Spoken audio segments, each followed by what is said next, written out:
ডিচেম্বৰৰ পৰা 20 ডিচেম্বৰলৈকে আমি সকলোৱে ব্যস্ত থাকিম আৰু সকলোকে এই আঁচনিসমূহৰ লাভ দিবলৈ আমি যত্ন কৰিম। এই সময়ছোৱাৰ ভিতৰতে অৰ্থাৎ 1 তাৰিখৰ পৰা 10 ডিচেম্বৰৰ ভিতৰত চৰকাৰী কৰ্মচাৰী তৃতীয় আৰু চতুৰ্থ শ্ৰেণীৰ কৰ্মচাৰীসকলৰ মিউচুৱেল ট্ৰেন্সফাৰৰ পৰ্টেলটো আমি মুকলি কৰি দিম। এতিয়া কামৰ সময়, নিৰ্বাচনৰ সময় আমি পাৰ কৰিলোঁ আৰু এইকেইটা দিন আমি সকলোৱে চৰকাৰী কাম কাজ, ৰাজহুৱা সেৱাত আমি ব্যস্ত ৰাখিম। অৱশ্যে ইয়াৰ মাজতে পঞ্চায়ত ইলেকশ্যনো আহিব আৰু তাৰ পিছত BTR ইলেকশ্যনো আহিব।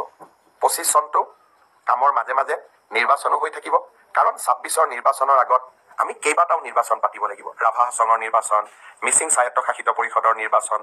কিন্তু এইসমূহৰ মাজতো এই আটাইকেইটা নিৰ্বাচনত যিহেতু মোৰ ব্যক্তিগত ব্যস্ততা বহুত নাথাকিব, সেয়েহে এই সময়ছোৱাত আপোনালোকৰ সমস্যা আৰু আপোনালোকক দি অহা প্ৰতিশ্ৰুতিসমূহ পূৰণ কৰাৰ বাবে মই চেষ্টা কৰিম।